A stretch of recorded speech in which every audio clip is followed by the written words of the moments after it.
ปิดอัตตาว่าใจแจ้งกมลแม้นใครปลงให้คงสุขล้นชีวิตมีมองมนเกิดมาเป็นคนสมบูรณ์ดับหายเพียงร่างกายไว้ชีวาแต่กุศลผลกรรมทำมาย่อมแปลงค่ากลายเป็นทุนส่งผลให้ทุกคนเวียนวนไม่สูญสุขและทุกข์เป็นไปตามทุนที่พวกคุณได้ก่อทำมา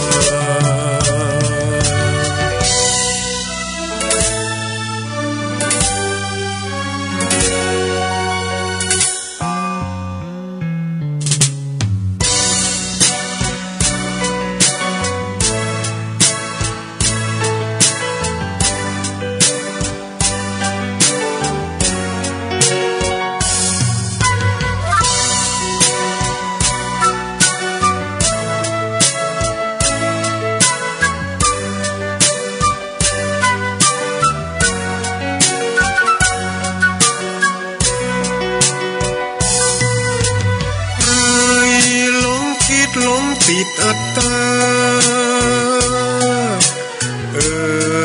ว่าใจแจ้งกมลแม้นใครปลงได้คงสุขล้นชีวิตมีมองมนเกิดมาเป็นคนสมบูรณ์ดับหายเพียงร่างกายไว้ชีวาแต่กุศลผลกรรมทำมาย่อมแปลงค่ากลายเป็นทุนส่งผลให้ทุกคนเวียนวนไม่สูญสุขและทุกข์เป็นไปตามทุนที่พวกคุณได้ก่อทำมา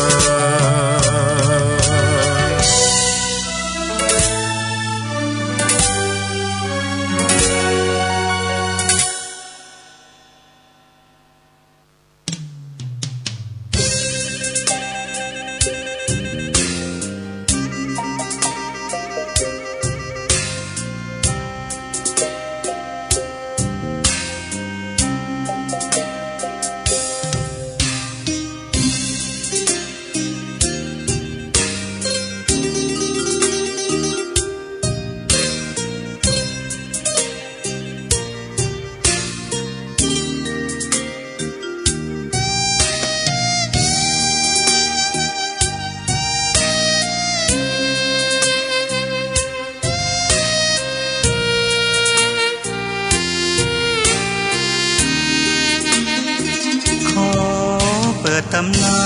น1,300 กว่าปีแม่จามเทวีสร้างพระเจดีย์ที่วัดดอยน้อยพร้อมเจดีย์โค้งอีกองค์เคียงคู่อยู่ดอยสลับก้อนหินใหญ่น้อยร้อยเรียงน่าอัศจรรย์พระธาตุสีทองแงนมองฝูงพึ่งทำรังช่างมีมนต์ขลังพลังศักดิ์สิทธิ์บนนั้นกล่าวคำไหว้สากราบสักการะคนลุกคนชันสัมผัสถึงสายสัมพันธ์คงเป็นลูกหลานเคยร่วมสร้างบุญวัดดอยน้อยอยู่กลางยอดดอยโรยต่ออำเภอดอยหลอกเขตติดต่อป่าสางลำพูนเดินทางปลอดภัยจากเชียงใหม่หรือสายลำพูนยินดีต้อนรับนักบุญมาร่วมสร้างทานบารมีตี3 ตี 4เปิดสถานีฟังตุลุงยองนักเทศเสียงทองชื่อเสียงดังก้องทั่วฟ้าธานี ตัวจริงเสียงจริงวัดดอยน้อยแม่ตามเทวีต้อนรับญาติโยมที่มีจิตศรัทธามาร่วมสร้างบุญ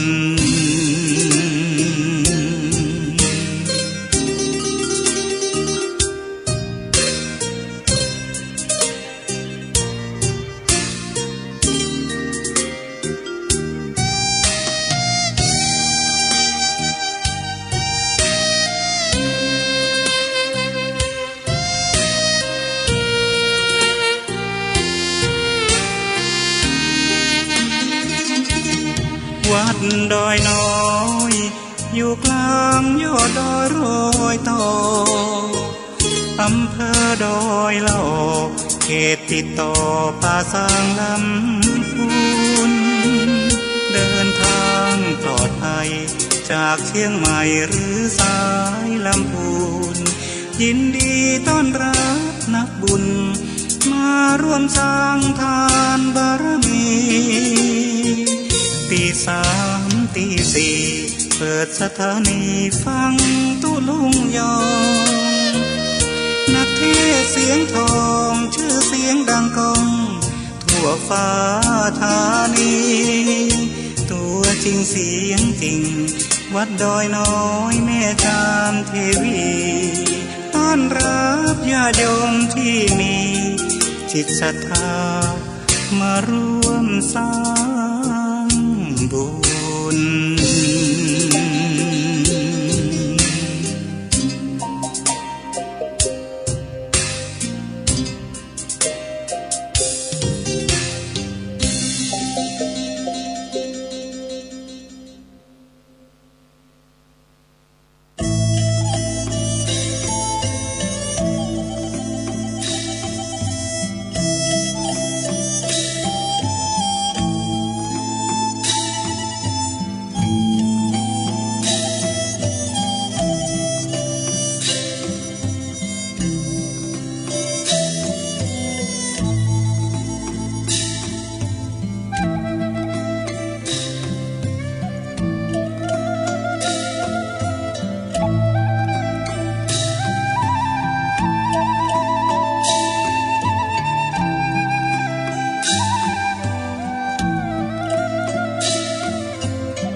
วันนี้ลุ่งพรุ่งนี้ร่วง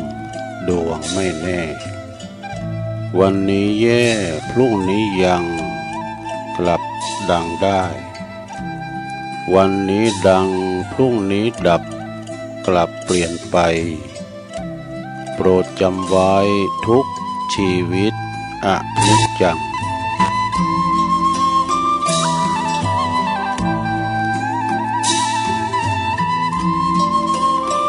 ตื่นเจ้าขึ้นมาก็ยิ้มแย้มแจ่มใสทุกโศกโลกภัยหายไปหมดสิ้นก็ขอความนอบน้อมแด่พระรัตนตรัย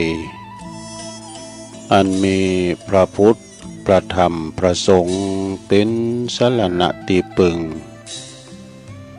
กราบแนบไต่ไหวสาถวายความเคารพมายังครูบาอาจารย์พระมหาเถรานุเถระท่านเจ้าคณะพระสังฆาธิการพระภิกษุสามเณรเจ้าจุโตนจุองค์กุวัดวาอารามพร้อมตึงสำนักติภักทรงตุยก็ขอความเจริญในธรรมเจริญปอนมายังบรรดาปอออกไม่ออกศรัทธาตันสาธุชนนักศีลนักบุญคุณดีหมู่เฮาเจ้าขาดทั้งหลายบ่ว่าจะปินปอหลงแม่หลงปอลุงแม่ป่าตั้งปีป่าหน้าเอาอาศรัทธาตินจองห้องวัดเฒ่าแก่หนุ่มกำใจยิงทั้งหลายตื่นจื้นขึ้นมาก็มาเปิดวิทยุฟังรายการสัพเพเหระ ปกินนกะคอนลุงไก่แจ้งรายการเสียงธรรมแสงทองรายการเสียงธรรมแสงทองนี่ก็รับผิดชอบดำเนินรายการโดยตนตัวแห่งอาตมาภาพเก่ากระผมตุลุงนันชัยวัฒนาคเสโนก็จัดรายการอยู่ที่บุญห้องสงฆ์ของวัดพระธาตุดอยน้อยตำบลดอยหล่ออำเภอดอยหล่อจังหวัดเชียงใหม่มาปบมาปะกันในยามค่ำคืนในขณะที่เปิ้นหลับไหลพักผ่อนสายตาหลับนอนกันสบายอ้อมบ่าอ้อมแหงไหวประชิญชีวิตกันในวันลุงต่อไปทำการทำงานในวันต่อไปเพราะการพักผ่อนนอนหลับนี่เป็นการที่พักผ่อนที่ดีที่สุดเฮานอนหลับนี่เฮาถึงมีสติไม่ได้กึดสังนะฝันก็ฝันไปเป็นพักผ่อนที่ดีแต่ในขณะเดียวกันบางคนเปิ้นก็ตื่นเจ้าคุณเฒ่าสวอย่างเฮานี่นะตื่นจืนคืนมาก็จะลุกไปก็เยะหยังมันเจ้าอยู่ก็มาฟังรายการตุลุงไปข่าเวลาไปแก่งอมแก่เงาไปเพราะว่ารายการตุลุงตอนเจ้านี่มาสดโตปินนะบ่ใจทิพย์มาบอกเวลาได้เนาะฉะนั้นญาติโยมทั้งหลายก็ฟังกันไปตามอัธยาศัยตามอิริยาบถทั้งสี่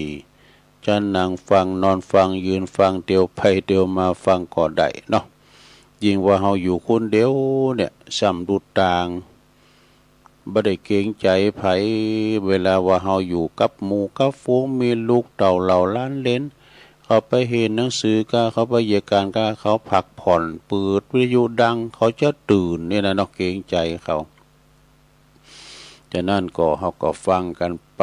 โหมไผโหมมันมาแล้วแต่ความโหมเรียกว่า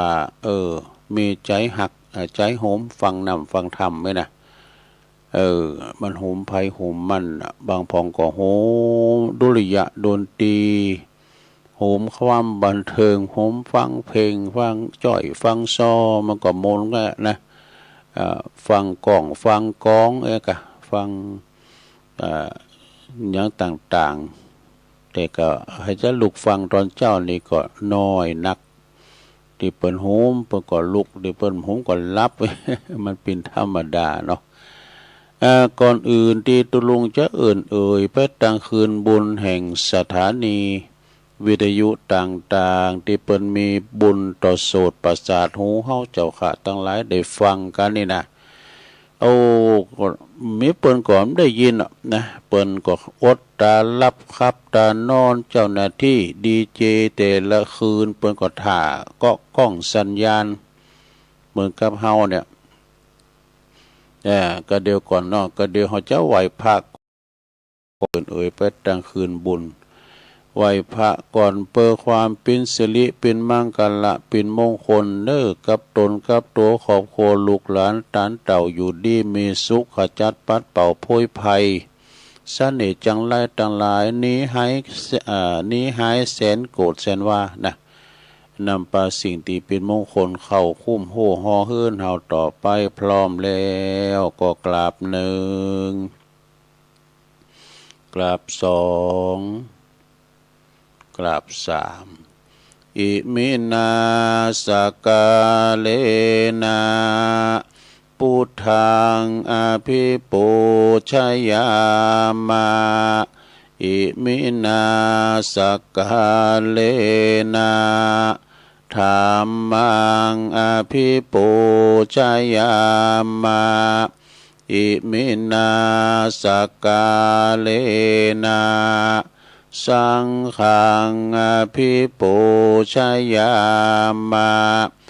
อะระหังสัมมาสัมพุทโธภะคะวาพุทธังภะคะวันตังอภิวาเทมิสวากขาโตภะคะวะตาธัมโมธัมมังนามัสสามิ สุปฏิปันโนภะคะวะโตสาวกสังโฆสังฆังนะมามินะโมตัสสะภะคะวะโตอะระหะโต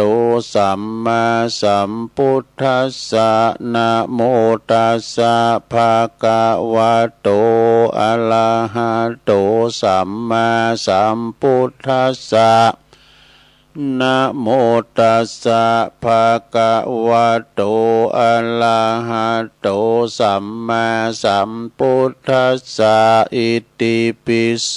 ภะคะวะอะระหังสัมมาสัมพุทโธวิจาจารณะสัมปันโน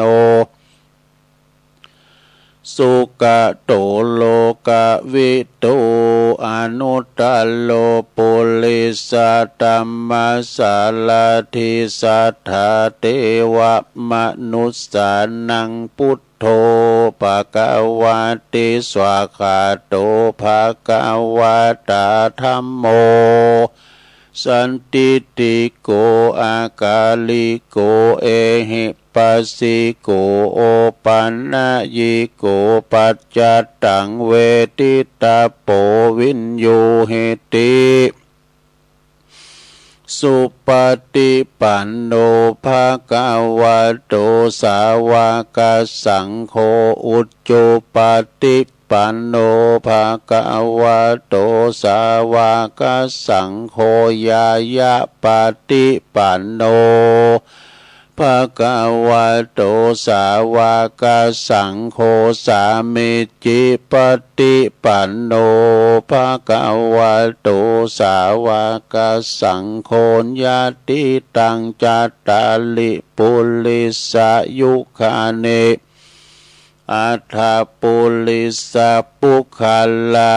เอสาภะคะวะโตสาวกสังโฆอาหุนายโยปาหุนายโยตักขินายโยอัญจลิกาลานิโย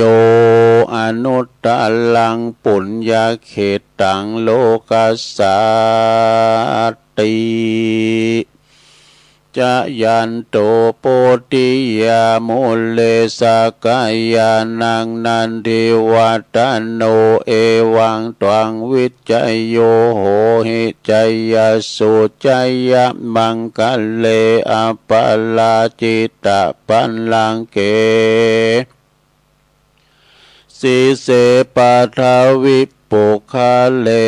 อภิเสเกสัพพพุทธานังอากาปโต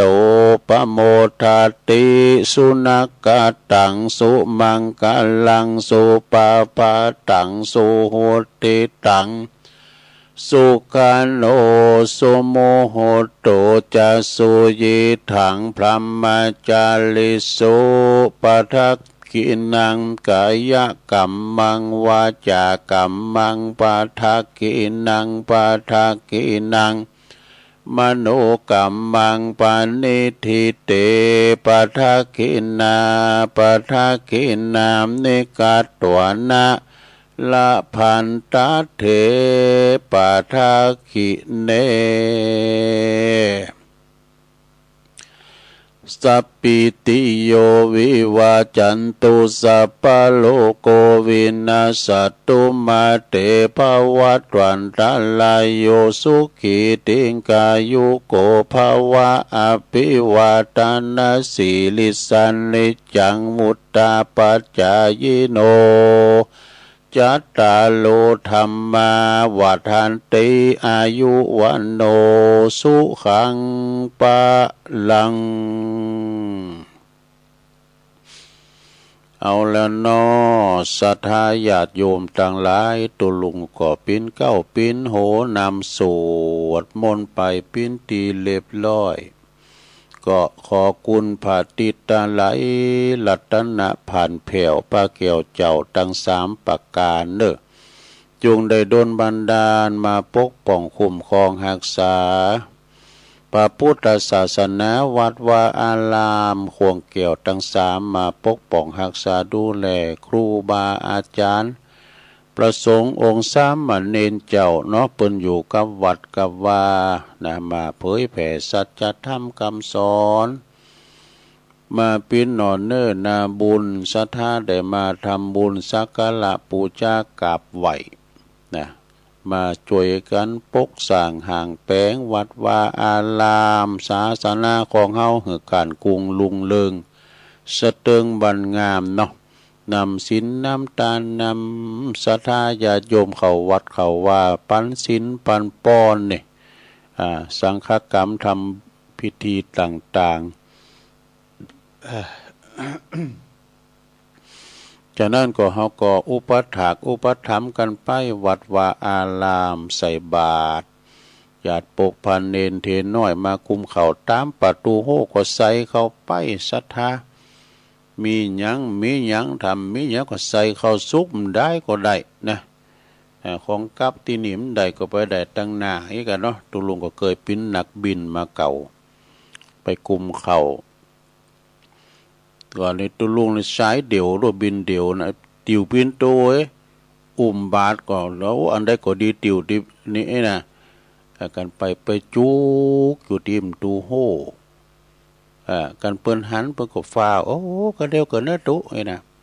เปิ้นก็ฟ้าวไปโคดเข่ามาใส่บาทกันเฮาแล้วก็ปันป้อนสปีหั่นน่ะนะก็เดียวเฮาไปแฮมตูโฮนะแล้วบ่ละหมุนซึงลึงพอก็ดับวิทย์เนี่ยเขาก็กลับประมาณลกพุทโธไปสัก2 นาทีก็เปิ้นหันเปิ้นฮู้เปิ้นไปเยการก็ไปตั้งหน้าแถวเมียกะไปมันตูโหตั้งหน้าแถวมันมีมองนมก่อนอ่ะถ้ามีกล้องมองปนตีไปก่อนหน้านี่ดีนะมันก็จับย่ำหอมเหมือนกันซ้ำเติมว่าถ้าเหมือนเฮาไปหาเฮ็ดเนี่ยไปคุมเขานะบางวันก็แห้วได้ปลากับได้จะตั้งเรียนซีเพเปิ้นได้แหมกินสักคำแล้วซ้ำวันนี่เอามาป้อมเป้เมื่อไรมันได้เหมือนเข้าไปหาเฮ็ดแต่เนาะมันจับหอมมันจะจากนั้นก็ได้ยินเสียงก้องเสียงกองไกหน้าบันนะจองก็มาใส่บาตรกันศรัทธาเนี่ยเอาละเนาะต่อไปศรัทธาญาติโยมทั้งหลายสวดโยโกห้องไปแล้วก็ขอศรัทธาปอหลวงแม่หลวงเขาเนาะอยู่ดีมีสุขปิ้นลมโพลมใสของลูกของหลานแล้วก็ขอปิ้นกำลังใจอีปออีเมที่เดินเหินไปในตั้งใดบัดใดก็เอาวิทยุเนี่ยปิ้นกูปิ้นกีมกันไปฟังนำฟังธรรมไปปอบ้านแม่บ้านอาจจะขับรถขับลาออกหุ้มออกโหกก็มีสติก่อนสตาร์ทรถมันหนักมันหลายระวังตอนที่เขาจะออกจากปากก้องปากซอยประตูโหเฮินเขาเนี่ยนะเลี้ยวซ้ายเลี้ยวขวาปลอดภัยแล้วก็ก่อยไปเนาะเดินทางแคล้วคลาดปลอดภัยทั้งขาไปทั้งขากลับเอาละตอนนี้ไปตุลุงก็จะเอ่ยไปตั้งคืนสถานีวิทยุในเครือข่ายที่เปิ้นรับสัญญาณรายการทำมาทรงเวลาตั้งแต่ตี 3 ถึง 5 โมงขอบคุณสถานีวิทยุคืนพระพุทธศาสนาการศึกษาและวัฒนธรรมของวัดไฟหินตำบลสุเทพอำเภอเมืองเชียงใหม่ FM 104.50 เมกะเฮิรตซ์โดยเมตตาบารมีธรรมอาจารย์ท่านพระครูสมุวิสุวัตวรกิจโจองค์ขลุงในเมืองก็ฟังกันละนะขอบคุณสถานีวิทยุคณะสงฆ์อำเภอฝางตั้งอยู่ที่วัดพระพุทธบาทอุดมนะบ่อสาวาสำนักวิปัสสนา FM 88.50 เมกะเฮิรตซ์ในความเมตตาบารมีธรรมหลวงพ่อพระครูสุจิตานุรักษ์หลวงพ่อใหญ่เจ้าคณะอำเภอฝางขอบคุณตุปีเลินตุปีสุเทพด้วยเปิ้นลิงสัญญาณไปแล้วขอบคุณสถานีวิทยุแดนดินทินล้านนาตั้งอยู่ที่บ้านฮงโงตำบลนำบ่อหลวงอำเภอสันป่าตองFM 103.50 เมกะเฮิรตซ์โดยคุณรุจิสมบัติเงาคำยันอสม อันนี้ก็พี่น้องตั้งสายสัปตองก็ฟังกันได้ขอบคุณสถานีวิทยุคลื่นธรรมาของชุมชนวัดห้วยตองซักตำบลคงเปาอำเภอจอมทอง FM 98.75 เมกะเฮิรตซ์โดยเมตตาบารมีธรรมอาจารย์พระครูวาปีวรมันนิตเนอร์โซนไต่ก็ฟังแต่ในเพลงบักเก่ามาละต่อไปก็ขอบคุณสถานีวิทยุมนต์เสียงธรรมจากอำเภอแม่แจ่มเนอร์วัดบุพาราม FM 106.25 เมกะเฮิรตซ์โดยเมตตาบารมีธรรมอาจารย์พระครูมงคลวิสิทธิ์หลวงพ่อเจ้าคณะอำเภอแม่แจ่มขอบคุณท่านปลัดอุทัยตึง2อุทัยโดยเน็กเนียวเรดิโอ FM 96.75 เมกะเฮิรตซ์ตั้งอยู่ที่บ้านโจงตำบลทุ่งกวาวห้างหุ้นส่วนจำกัดอนุสรณ์เรดิโออำเภอเมืองปานจังหวัดลำปางขอบคุณสถานีวิทยุชุมชนคนเหนือเขื่อนตั้งอยู่ที่บ้านดุงดำอำเภอฮอดจังหวัดเชียงใหม่ FM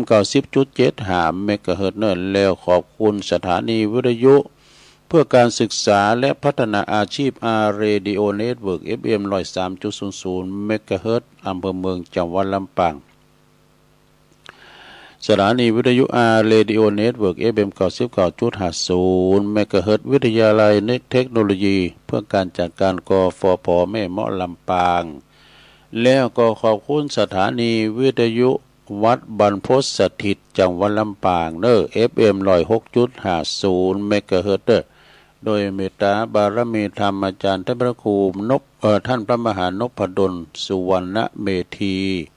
ท่านพระมหาสมชาติชาตปัญโยเนอะอันนี้ก็เป็นรายชื่อรายนามเนาะของสถานีแต่ละคืนที่เปิ้นมีเมตตา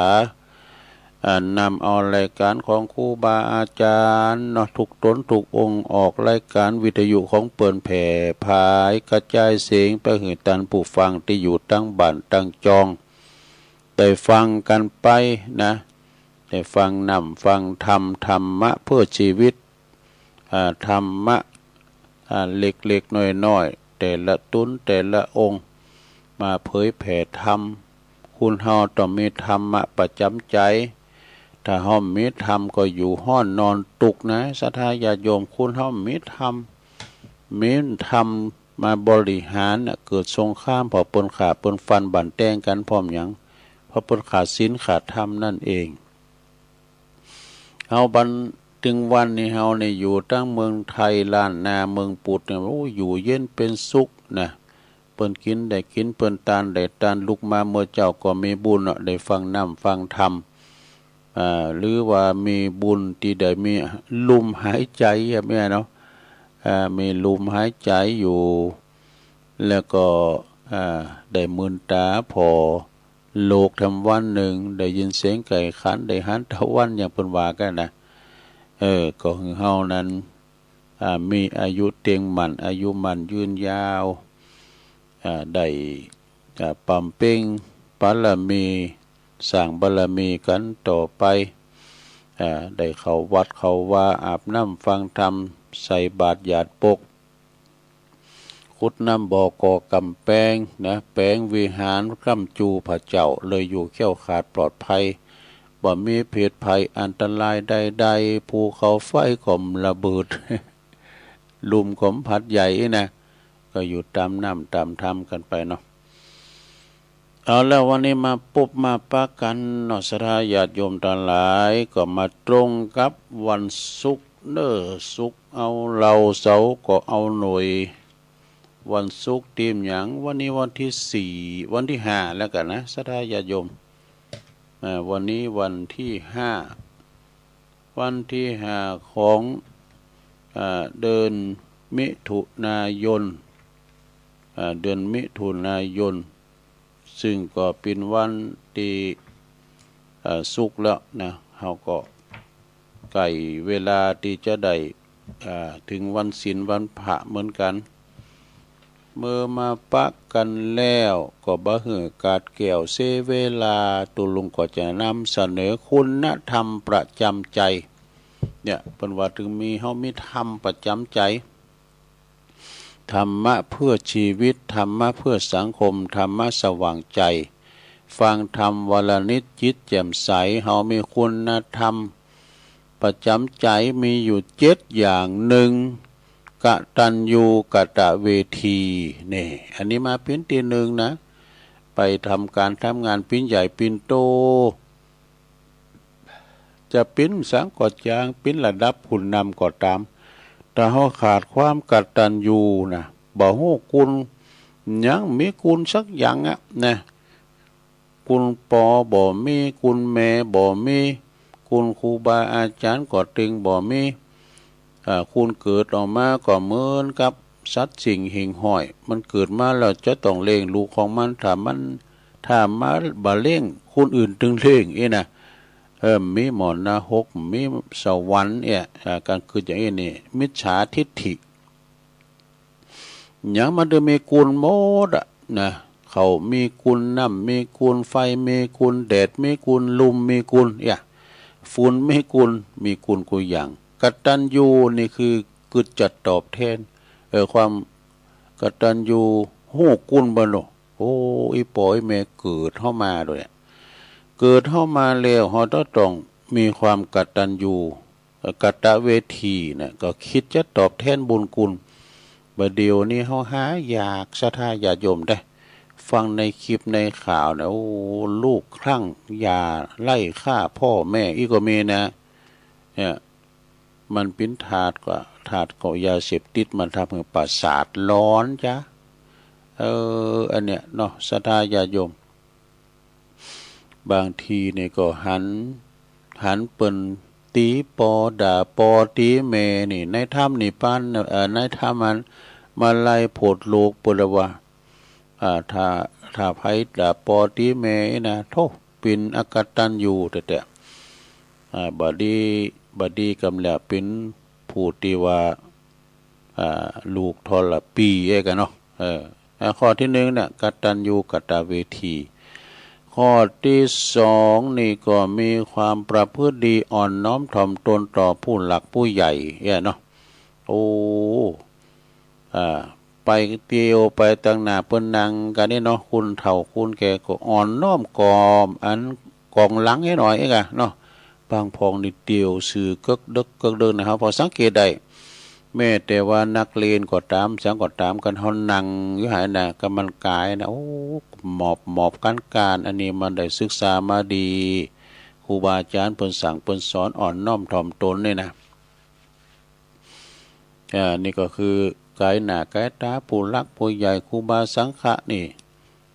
ต้องหมอบการไปนะ3เจรจากับใครนั้นก็ด้วยคำไพเราะเนี่ยด้วยถ้อยคำไพเราะปิยวาจาอุมนเจ้าหวานสะท่าเนาะมันจะสุขหรือว่ามันจะทุกข์จะได้ดีหรือว่าอปรีจันไรอยู่ที่ปากเนี่ยเจ้าว่อหูวายเนี่ยเปิ้นเอาไว้2อย่างเนอะเอาไว้กินก็เอาไว้อู่นั่นน่ะปากนี่นะ เจรจากับใครด้วยถ้อยคำอันไพเราะเรียกว่าปิยวาจาคุณเฮานี่เตือนนะคุณหล่อคุณเราคุณงามแต่นะโอ้ปากพระไข่โมนก็มีนะแต่บางคนนี่บ่ดำผิดจีดนี่งามกว่างามเนี่ยอู่โมนเจ้าหวานนี่ก็เนาะเฮามาฟังเนาะสมัยมันจะดาราหนังดาราละครอย่างเนี่ยเฮาถึงหันโตหันติ่นว่าสมบัติเมธานีเป็นโตจะฮือน่ะเนาะแต่โฆษกที่เปิ้นจัดรายการวิทยุนะโอ้อันนี้เสียงเปิ้นอย่ามาโมนลำเลยนะใครหันโตแต่เอ้ยก่อนสมัย AM น่ะโอ้ก็ใครหันแต่เอ้ยเนี่ยเปิ้นว่าอู่โมนเจ้าหวานเอาข้อที่4ลืมไปแล้วกะตุไม่พูดจาเสาะแสะเสียดสีเนี่ยไปเปิ้นเรียกว่าอู่แขวะกันเนี่ยอู่แขวะก็คือว่ามันไปแขวะเปิ้นน่ะ มันบ่เต็ดกรรมเปิ้นน่ะโอ้ถ้าอู่ด้วยเห็นน่ะไว้มาอู่นี่มีสวรรค์มีบรรหกน่ะได้ก็กรรมเก่าน่ะกรรมโฟแป้งกินเนี่ยว่าอีแถมแล้วนี่ฟังกรรมทำกินผีดำเขานะกะ มาผ่านข ข้อที่ห้าไม่เป็นคนขี้ตนีตนีนี่แปลว่าขี้จิหรอคุณเฮาจิบาจิแหงจิกินจิตานนี่ถึงว่าใครดีเนาะสถาการเฮาจิบาจิแหงไปที่ไหนก็ตามเปิ้นปกสั่งห่างแป้งหยังก็ดีเปิ้นแป้งเล่นกาเปิ้นแป้งมีการไม่งานเปิ้นแป้งเต้นเปิ้นตั้งเต้นหยังไงน่ะเต้าแองกอดอกพอเปิ้นให้ได้เป็นแขกไปเนี่ยบ่มันมาฮักบ่าฮักแหงเลยนะเนาะแล้วตกงานโตแล้วเปิ้นได้อย่างอันนี้นะช่วยเปิ้นเรียกว่าวัยยาวัดจะไม่ขนขวายช่วยเปิ้นเนาะเปิ้นตั้งเต้นแป้งเต้นเปิ้นปูศาสตร์ปัดมอนงานวัดงานว่างานบ้านงานจองก็เอาเปิ้นเข้าไปช่วยเข้าไปตะหนีไปจิบาจิแหงจิกะจิเงินจิทองเปิ้นออกก็โตออกเปิ้นมีนักก็หอมนักเขาไม่ได้ก็ตามบาทตามแห้งเอาไปน่ะเนาะแล้วก็สถาข้อที่6มีวาจาสัตย์นี่สัจจังเวอมตาวาจามีวาจาซื่อสัตย์ข้อที่6สุดท้ายข้อที่7กำจัดความโกรธด้วยการให้อภัยนี่เอาจะชนะคุณตนีต้องเป็นคุณหือนะเนี่ยศรัทธาญาติโยมชนะความโกรธด้วยความให้อภัยหืออภัยไปเตอะเนาะอภัยนี่ก็คือยกโทษหือนะศรัทธาญาติโยมทั้งหลายอภัยยกโทษหือบะหือเป็นบาปเป็นกรรมไปอภัยทานเนี่ยมันฉะนั้นก็ศรัทธาญาติโยมทั้งหลาย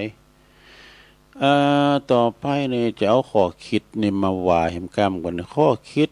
คติธรรมเม็ดจันเลื่อนใสแกหันได้ส่งมานี่นะก็เป็นคติธรรมนำชีวิตนะ3-4ข้อนะเวลาเปิดไปนี่มันอาจจะมีโฆษณาใน YouTube นี่มันเขาเปิดเพลงนะตัวลุงเปิดเพลงมาตั้งแต่ตี 1ปลายก็เดี๋ยวมันก็2-3เพลงมาโฆษณา2-3เพลงมาโฆษณามันจะมีโฆษณาเหมือนกันนะศรัทธาญาติโยมก็ลองฟังก่อนนะคติธรรมนำชีวิตสัก2-3ข้อด้วยกันนะได้ลดเล่านิทานด้วยเนาะคติธรรมนำชีวิตคุณเฮาเนี่ยเปิ้นว่าจะมีข้อคิดดีๆมีอยู่10ข้อด้วยกันเด้อนะข้อที่1เมื่อวานนี่นะวานนี่บ่สามารถกลับมาแก้ไขอย่างใดแล้วนะจึงมีวันพรุ่งนี้ผู้ก็ยังอนาคตะยังมามถึงเอาปัจจุบันไว้ก่อนเนี่ยเอาวันนี้ไว้ก่อนเฮาได้ทำสิ่งที่ดีต่อไปนะอันนี้ข้อหนึ่งนะข้อที่2แล้วข้อที่2บอกว่าคนเดียวเท่านั้นที่จะช่วยเฮาผ่านทุกปัญหาใดก็คือตัวเฮาเองนี่เนาะศรัทธาเฮาผูกเฮาต้องแก่เฮาผูกเฮามัดเฮาต้องแก่นี่นะเนาะข้อที่3จะโยมทั้งหลายเรื่องวุ่นวายบุญโลกเนี่ยมี2อย่างคือหยังความหลงหักและก็ความหลงเกลียดนี่ความหลงหักก็อย่างว่าในตุลุงรัก3เศร้านะข้อที่4โยมมีหลายเนอะมี10ข้อนะฮะต่างเมนูก็อร่อยด้วยกันได้ FWD ประกันชีวิตไฮยินเอ็กซ์เพรสแท้กลิ่นซันคิสบูมิ่งใครที่ชอบกลิ่นลักชูฟิลหอมติดแกรมแต่ว่างบแค่หลัก10ก็ลองจิ้มตะกร้าไปใช้กันดูนะคะความสบายใจบ่ได้เกิดจากทำทุกสิ่งทุกอย่างดังใจแต่เกิดจากใจเนอะที่ยอมรับว่าเมี่ยมยังนะมีหยังที่จะได้ดังใจเฮาไปทั้งหมดนะคุณเฮาศรัทธาญาติโยมมันจะมีขาดมีเกินมันจะสมคะเนมันเมียนะมันจะดั่งใจเฮาอีน่ะเขาได้ลูกมากกว่าย้ำดั่งใจเนาะข้อที่5ต่างคนต่างความคิดเรียกว่านาจิตต่างจิตต่างใจอย่าดูถูกความคิดของคนอื่นเด้ออย่าดูถูกความคิดต่างเพราะว่าบางทีเปิ้นจะคิดดีเลยกว่าเฮาอีน่ะข้อที่6อ่านหนังสือออกสำคัญอ่านเหตุการณ์ออกสำคัญกว่าอ่านคุณอื่นออกสำคัญยิ่งอ่านตนเองออกด้วยสำคัญที่สุดอ่านตัวเองเนี่ยนะขอหูใจตัวเองเนี่ยมั่นใจในตัวเองเนี่ยนะเนาะ ข้อที่7นี่ข้อคิดดีๆของแม่จันเลื่อนใสนี่เขาทาทีเนอะถ้าเกิดใดเหือจอยเกิดถ้าเกิดบ่ใดเหือจอยทำนี่ถ้าทำก็บ่ใดเหือจอยลมมือถ้าลมมือบ่ใดก็เหือกำลังใจวะเหือกำลังใจบ่ใดก็เหือสงบนี่ไงดักอยู่หั่นมันต้องปาก เนาะก็จะฮือว่าแล้วนี่เนาะหือดักหือเงียบไว้หั่นน่ะเงียบนะครับพระครูโอนประมาณนะข้อที่8นะข้อที่8แปลว่าละใดใจก็สะอาดวางใดใจก็โลงปุ้งใดใจก็เย็นอภัยใดใจสงบแน่นอนกันเนี่ยนะสระเฮาแบกก่อนนักถ้าวางก็เบานะสระเนอะกับลูกกับหลานเนี่ยเอ้ยมาเยี่ยมดังใจเฮาเล่งกะกายแต่ใจเฮาเล่งมันบ่ได้เด้ปุ้งว่างนะลงเด้อหยังถ้าเกิดมาดื่มมันเกิดข้อที่เก่าเงาจันทร์นี่เงาจันทร์เกิดจากความนิ่งของน้ำถ้าน้ำมันนิ่งนะถ้าน้ำมันนิ่มนะมันเฟื่อนวันเลยหูจักน้ำเฟื่อนหรอน้ำเฟื่อนขยะน้ำก่อนนั้นเอกน้ำมันเฟื่อนนะถ้าว่าเงาจันทร์เกิดจากความนิ่งของน้ำชั้นใดปัญญาเกิดจากความนิ่งของใจฉันนั้นนี่เฮาอยู่นิ่มอาจารย์เป็นว่าฮื้มคืนเนี่ยนะใจก็จีลิงนั่นน่ะลิงเนี่ยมันดิ่นลิงกับเหมือนใจเฮาเนี่ยนะลิงมันลุงตั้งว่ะลิงมันลุงตั้งเลยไปถามพระฤาษีพระฤาษีก็อ้ำปิยะมันนางสงบมันนางสงบมานางภาวนาเกินน่ะลิงกับมันนางภาวนาคือใจใดปรุงภาวนาแล้วขึ้นก็ไม่พอหนตั้งโอ้ปุ้นด้อยน้อยก่อนนะลุงป่าเนี่ยขึ้นพอเก้าใหม่พอด้อยน้อยนะแม้น่ะเฮือนเฮาไม่ได้บ่หน่อยแล้วก็เลยแตกปัญญาเนี่ยนิ่งและสงบนั้นเอาข้อที่10ไปเลยข้อที่10บัดใจความตุกติดทำหือเฮากึดหนักแต่ปิ้นเพราะเฮากึดมากึดหนักลำไปทำให้เกิดความตุกนี่ถ้าเกิดมาลงจะมาเติมต้องเกิดเฮาเกิดไปก็มาอ่านมาเดิมดีอย่างขึ้นมาเนี่ยถ้าเกิดก็ปล่อยมันเกิดเถอะถ้าโง่เกิดก็เอาหกไปย่ำแล้วก็แล้วเรื่องจบข่าวข้อที่11หู้จักหู้จักหลับหู้จักปรับหู้จักอภัยนี่หู้จักแบ่งแล้วก็หู้จักแข็งหู้จักคลายหู้จักเบาสบายแล้วก็จะมีความสุขนี่สะดาเด้อเนี่ยเพราะว่าหู้จักเฮาเอาหยังหือเปิ้นพองเนี่ยเฮาหือตาเนี่ยถึงวันเนี่ยเฮาหือเฮาเอาหยังหือเปิ้นพองเนี่ยแล้วเฮาฮับหยังพองเนี่ยเปิ้นเอาหือเฮาก็ฮับเนี่ยแล้วเฮาปรับจิตปรับใจเฮาแล้วเฮาหู้จักคืออภัยนี่โธ่การให้อภัยใดนะอภัยทานไงเนาะโธ่อันนี้มันใจสูงหู้จักแบ่งปันหู้จักคลายเนี่ยเบาสบายชีวิตข้อที่12ไปเลยนะหาตีสงบร้อยตีก็ยังบ้าเตาสงบตีใจตนเนอถูกต้องเลยโอ้ขอบคุณป้าบุญธรรมเด้อป้าบุญธรรมใจกาดตื่นขึ้นมาแล้วเนอะฟังเพลงมนต์นี่กำลังฟังตุลุงอยู่นะป้าบุญธรรมใจกาดมุกเปิงหาตีสงบร้อยตีก็ยังบ้าเตาสงบตีใจตนนะแล้วก็หูจักคุณร้อยคุณบอดี้เต่าหูจักตนเพียงคนเดียวหูจักโต๊ะเก่าลงหูจักโต๊ะเก่าลงอ้นหูจักโต๊ะเก่าผลนั้นมันเมาเหล้าหรอมันเมาเหล้าแล้วมันนอนเฮกองเขาไปห้องก็ลืมลุกตื่นเพื่อนเอามีดมาขูดโหผมโหมีสักสินจะดุงตื่นมาปวดโธ่ยังเนี่ยผมโหก็มีเกาโหต้องปีนปวดโธ่อันนี้มันใจฮาลูดิมันใจฮาเนี่ยแล้วมันปีนไหนมันมีไหนเนี่ยไอ้แล้วมาพอนะอันนี้มันใจฮาว่ะตัวปนหุยกันสองเนี่ยครับว่าเริ่มใจฮาข้อที่13นั่นหรอนะเมื่อมีจุงหักจุงหูจักหือเมื่อใด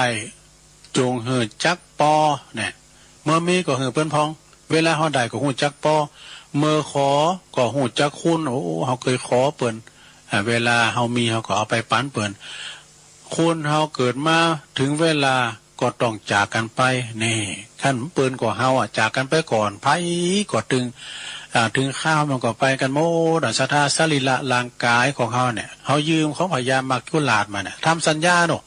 จะมาอยู่บนโลกมนุษย์ใบในกี่ปีเนี่ยสัญญาเนี่ยมันสัญญาที่แน่นอนทำหมดอันเวลาหม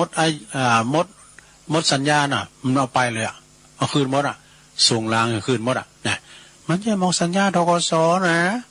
ธกสพี่นี่เขาใจดอกให้เกิดเน้อเนี่ยมันยืดหยุ่นกันได้ดอกสัญญามัจจุราชเนี่ยมีเงิน100 ล้านพันล้านจะมาซื้อยื้ออายุไว้มันได้เนาะสดาเนาะโอ้ใจอ่อนได้14สิ่งที่ย้อนบ่ได้คือเวลาสิ่งนี้บ่ได้สิ่งที่นี้บ่ได้ก็คือความตายนี่มาแต่หันสิ่งที่นี้บ่ได้ก็คือความตายสิ่งที่ซื้อบ่ได้ก็คือสุขภาพนี่สุขภาพแล้วก็ชีวิตสิ่งที่มองบ่หันคือใจคนรู้หน้าไม่รู้ใจเนี่ยสิ่งที่ต้องอดทนก็คือใจตนเองนี่เองเนี่ยขันตินะลงเนอะขันติแต่กันเนาะสดาญาติโยมทั้งหลายเวลาแนวสื่อมได้นะดูเจ้าต้องลุกมาต้องมาตี 1เดี๋ยวนี้ตี 3 กึ่งปลายแล้วดูย่างก่อนเนอะเวลาหยุดก่อนเนอะนาฬิกามันหมุนไปติกเนาะแล้วก็เฮานี้บ่พ้นก็คือความตายคุณเฮาเดี๋ยวนี้มันตายถึงวันมันตายถึงวันแต่เกิดในจะหน่อยหรือตายบ่เดี๋ยวนี้อาจารย์พระครูเพิ่นว่ายุคบ่เดี๋ยวนี้เป็นยุคของสูงวัยดอกเนาะยุคของคนเฒ่านะคุณเกิดคุณหนุ่มมันค่อยมีหลวงเอ้ยคุณย่ำเกิดกันก็มันเกิดแต่ว่าคุณตายนี่หนักนะซะนะเรื่องบ่เดี๋ยวนี้มันจะสู่ยุคของคุณที่สูงอายุอย่างตัวลุงนี่ก็เฒ่าก็เฒ่าตะกะเนาะหนุ่มอยู่นี่โอ้ก็ได้เป็นสวแล้วก็ดูจบลงไปสดาญาติโยมทั้งหลายเนาะเอาไว้ตีกันเนาะปิ่นโตจวยขึ้นมาตัวลุงก็มาจิบน้ำให้หน่อยตอนนี้ไปเนี่ยแฮมตูก็จะมาเล่า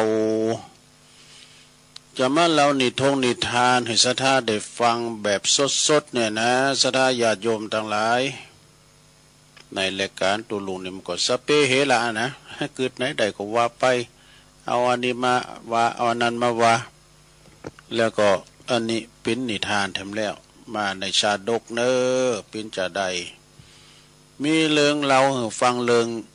ชัมพุกาชีวกลวงโลกนี่ลวงโลกอย่างใดก็คือหลอกลวงเจ้าบ้านพี่น้องต้องเจ้าบ้านทั้งหลายนะเปิ้นว่ามีอาชีวกคนหนึ่งเด้ออาชีวกนี่นะก็ชื่อว่าชัมพุกะเปิ้นกินขูดเป็นอาหารอาศัยอยู่ที่ก้อนหินใหญ่เนอะก้อนหินใหญ่ก้อนหนึ่งไก่กับตีทิ้งอุจจาระของคุณต่างหลายเวลากลางคืนมา เวลากลางค่ำกลางคืนมาเขาก็จะไปกินขูดกินอุจจาระแทนเป็นอาหารเวลากลางวันเนี่ยมันก็ทำให้ยืนขาเดี่ยวนะยืนคู่แข้งให้อันผากหนึ่งนะยืนพิงหรือว่าอิงก่อนหินศิลาแล้วก็ยืนขาเดี่ยวแบบคู่เป็นลงโทษก่อนนะทุกลงได้ยืนขาเดี่ยวจะแล้วเตือนหน้าห้องวะหน้ากระด้านลงโทษแล้วก็อาปากแค่ว่านะอาชีวกนี่ก็อาปากคุณต่างหลายหันเมื่อเปิ้นหันกันแล้วเจ้าบ้านเจ้าจองเดินไปผ่านมาก็มีความสล่างสังกาเปิ้นก็ไปถามเนาะแต่ถามว่าท่านเอ้ยท่านยืนอย่าอาปากกันอย่าอาปากกี่คืนน่ะอาชีวกลวงโลกนี่ก็บอกว่าเฮานี่กินลุ่มเป็นอาหารเนอะอย่างอื่นนี่เฮากินอย่างเฮากินลุ่มเนี่ยเป็นอาหารเมื่อเปิ้นถามว่าแล้วก็ท่านทำไมถึงงานยืนขาเดียวแถมข้างนี้ยังมาจุกมายืนนี่นะอาชีวกผู้ลวงโลกนะก็ตอบว่าบัดใดกำแล้วเพราะว่าเฮานี่มีตะบะอันแห่งกาเด้อถ้าเฮาเหยียบพื้นดินนี่นะโดยเท้าทั้งสองข้างนี่แผ่นดินจะไหวว่าบุดุ จะสะเทือนเลินลันไปถึงพมมาโลกบนหน่อยนี่แต่เขายืนถึงสองขานี่นะแผ่นดินจะไหวหวั่นวะแล้วเฮาก็จึงได้แต่ยืนขาเดียวเนอะบ้านนอนก็นอนก็บ้าใดนี่นอนก็บ้าใดนั่งก็บ้าใดเนี่ยคนต่างหลายก็บางพงก็เจอขนาดละเพิ่นเจอกันโอ้ปากันแตกตื่นมากราบไหว้ทราบสักการะบูชาถวายอาหารนานับประการเนี่ยอาหารการกินก็มีนักนะลาบสักการะมาละโลตอนนั้นแต่เมื่อเขาแต่เขาก็งอปลายข้าวเอาปลายข้านะข้าเดียวเอามุงข้าเนี่ยเอาข้าเนี่ยไปจิ้มอาหารขึ้นมาแล้วก็เอามาวางไว้ที่ลิ้นอันนี้ก็ถือว่ากินแล้วไอ้วะเขาเนี่ยเขาฉันแล้วเขากินแล้วเนี่ยมาเขาจะกินหนักนะโภชเนมัตตัญญุตาเขาจะกินหนักเขาเลี้ยงง่ายนะตอนนี้เขาก็เกิดประโยชน์สุขของเขาแล้วแต่ขอศรัทธาทั้งหลายจงมีความสุขแก่ท่านทั้งหลายเตอะปันป้อนไว้เนาะ แล้วก็ปากันปีกไปเด้อปีกไปหอไปเฮินช่วยเด้อ อาชีวกนั่นทำเป็นชีพเปลยทำละนะทำเป็นชีพเปลยก็คือนุ่งผ้านุ่งโคอย่างเงี้ยประเทศอินเดียยังมีอยู่นะชีพเปลยนี่นะแล้วก็กินขูดแล้วก็ถอนผมโดยเสียนตาน ถอนผมโดยเสียนตานมันขูดผมก็เปิ้นก็คือเอาเสียนตานมาถอนบุตรมันจะทรมานเนาะพื้นนอนปื้นดินอยู่อย่างนั้นถึง55 ปีด้วยเอานอนผมได้นอนฟูงนอนอย่างนะนอนปื้นดินนอนกับดินกินกับทรายแต่อยู่55 ปีด้วยลงก่อนพระพุทธเจ้าจึงเสด็จมาโปรดนะมาโปรดสำเร็จเป็นพระอรหันตาโดยการไปแสดงธรรมให้ฟังเพื่อจะไปแสดงธรรมให้ฟังเด้อแล้วก็แสดงบุพกรรมของอาชีวกอันนี้ไว้นะเปิดว่ามีกรรมเก่ารู้สะดาคุณเฮามันมีกรรมมั้งกันกรรมมันเป็นจะใดมีกรรมเก่าติดซอยหอยตามมากรรมเนี่ยมันลืมเจ้านะทำกรรมอย่างได้ว่ามาดินได้ทับได้ฮับหมดก็บัดเต้นจัดนี่ก็ไปเต้นจัดหนานี่นะเนาะแปลว่าจัดแล้วปางหลังอดีตชาติในข้างนั้นนี่สมัยศาสนาของพระเจ้าพระกัสสปะพระพุทธเจ้าปุ๊บดูสมัยพระกัสสปะเป็นพระพุทธเจ้าพุ่นนะก็มีกระดุมพีเนี่ยก็เนี่ยคุณเนี่ยกระดุมพีคนหนึ่งอันนี้มันใจเด้อมีกระดุมปีก็ได้กระดุมปีคนหนึ่งหลับเป็นผู้อุปถากพระเถระอยู่องค์หนึ่งอยู่นี่ต่อมาปลายหลังนี่ก็คือว่าพระเถระเนี่ยก็ที่เป็นมีอุบาสกมาอุปถากอุปถัมภ์ได้อยู่สบายก็ย้อนโยมคนเนี่ยนะมาอุปถัมภ์อุปถากทำอันเอาข้าวน้ำโภชนาหารมาถวายในกาลต่อมาปลายหลังก็มีพระอรหันต์แถมตนหนึ่งเนอะได้พักอยู่ในวิหารได้พักอยู่ในวิหารนั้นเมื่อว่าพระเถระเจ้าองค์ตีปิ่นเจ้าของวิหารหันว่ากระตุ้มปีกที่อุปถากเขาเนี่ยไปเริ่มไซต่อองค์มาใหม่ด้วยเนี่ยที่ผมพักในวิหารเนี่ยต่อองค์มาใหม่ด้วยนี่ก็มาก็จะคิดอิสาลิษยาบ่เนาะคอยบ่นี่กะนะเข้าไปก็ไปด่าพระอรหันตาเปิ้นเป็นอรหันตาทำซ้ำเนี่ยเนาะไปดุไปด่าพระอรหันต์องค์นั้นโดยถ้อยคำหยาบจ้ากาขานองปิ้นตวนว่าท่านไปกินขูดเด้อยังดีกว่ากินข้าวท่านในเรือนของกระตุ้มพีน่ะท่านไปกินขูดกินขี้อันสมาเด้อยังดีกว่าไปกินข้าวของเฮิรนของนายกระตุ้มพีเนี่ยนะแล้วยังไปด่าปนกรรมไปด่าว่าท่านไปถอนผมงอกโดยเสียนตานยังดีกว่าช่างกระบบมาขูดผมตานด้วยนี่ไปด่าปนแต่ไปด่าทำบทหนึ่งท่านเปยกาย ยังดีกว่าเป็นนุงห่มผ้าด้วยนั่นเนี่ย3อย่างแล้วนะกาตุ้มปีกปูนนั้นเปิ้นถวายตีนอนปื้นเปิ้นถวายตีนอนกับปื้นกับพระเถระก็ยังแปลว่าอย่างว่านอนบนเตียงที่กาตุ้มปีกที่จัดมานะเปิ้นแปลงตีรับตีนอนไว้จะดีเนาะพระอรหันตานี่เปิ้นนอนบุญเตียงอย่างเงี้ยจะดีนะเปิ้นจัดเห็นว่ากระตุ้มปีนั้นเปิ้นจัดเห็นนะเมื่อว่าพระอรหันตาองค์นั้นได้ฟังคำถ้อยคำที่ด่าอย่างหยาบจ้ากาขนองเปิ้นก็หันว่าถ้าเฮาอยู่ต่อไปนาน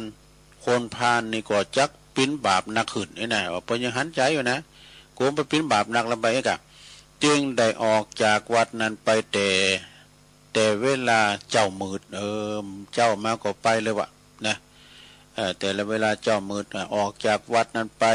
เวลาพระองค์นั้นตายแล้วจึงได้ไปตกหมอนต้นที่ด่าเพื่อนนะได้มรณะไปแล้วก็ไปตกหมอนหกอเวจีนานอยู่หลายปีตลอดกาลนานพอถึงครั้งพระพุทธเจ้าของเฮานี่ได้บังเกิดขึ้นในโลกพระพุทธเจ้าของเฮาบังเกิดขึ้นในโลกละจึงไปตกอเวจีนรกอยู่ตลอดกาลนานพอถึงพระพุทธเจ้าของเฮานี่บังเกิดขึ้นในโลกจึงได้มาเกิดในตระกูลหนึ่งนะในกรุงราชคฤห์นับแต่พอเดินได้มาเนาะอันนี้ปิ้นละอ่อนอยู่นะอุปกรรมมันจะมาตอบประจาดเนี่ยนะละอ่อนคนนี้เกิดมาแล้วนะเกิดมาแล้วก็บ่ย่อมนุ่งผ้าบ่ย่อมมานอนบนตีนอนวะมันไปด่าเปิ้นท่านนอนปืนดินดีกว่านอนที่บนเปิ้นที่นอนเองอะบนเตียงไปด่าเปิ้นจะอ่านแล้วโตเกิดมาเนี่ยปิ้นละอ่อนจะได้นอนไม่ได้นอนต่างนอนเตียงนอนกับดินวะแล้วบ่ย่อมกินข้าวเนอะ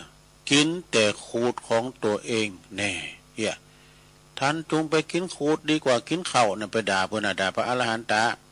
ตัวเกิดมาทำใจก็ได้กินขูดของตัวเก่าได้พอโตขึ้นมาบ่ยอมนุ่งผ้าทำแล้วเนี่ยท่านพินชีเปยน่ะไปว่าเปิ้นพินชีเปยท่านว่าบ่ต้องนุ่งผ้านุ่งโคยะเอกบิดามารดาพ่อแม่ของละอ่อนนั้นก็จึงไปโบสถ์อยู่กับพกชีเปยไปโบสถ์ไปโบสถ์พกชีเปยบุญนะครับพกชีเปยก็ได้ถอนผมงอกโดยเสี้ยนตาลแน่ได้มาตอบกรรมนะอาจารย์เนี่ยแล้วก็ต่อมาเมื่อว่าเปิ้นฮู้ว่าอาชีวะคนเนี่ยกินขูดของตนเองก็ไล่ออกเสียจากพวกเขานั่นเนี่ยได้ไล่ออกไปแล้วก็จึงมาอาศัยยืนข้างก้อนหินใหญ่ก้อนหนึ่งแต่ก็อย่างที่เรามานะไปก่อนเป็นอิงอยู่เตียนบ่เห็นศิลาใหญ่แล้วก็คู่แข่งให้ผักนะ อันนี้กรรมวิบากจะเลี้ยวปังหลังไปวางพระอรหันตาเด้อเรื่องนี้เปิ้นก็จบลงไปเปิ้นจริงหันว่าการไปด่าทันผู้ที่มีศีลมีธรรมนั่นนะหรือว่าไปด่าพระภิกษุสามเณรก็ดีไปด่าว่าบิดามารดาพ่อแม่ครูบาอาจารย์ก็ดีนะโดยคำหยาบจ้าหยาบคายอย่างได้ยอมได้รับบาปอย่างนั้นเนอะนะเพราะฉะนั้นทุกท่านทุกคนจงอย่าด่าบิดามารดาอย่าไปด่าปู่ย่าตายายอย่าไปด่าครูบาอาจารย์อย่าไปด่าพระภิกษุสามเณรปิดอันขาดดังนี้จบลงไปซะละเนี่ยจะไปด่ากันเด้อ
สิทธิ์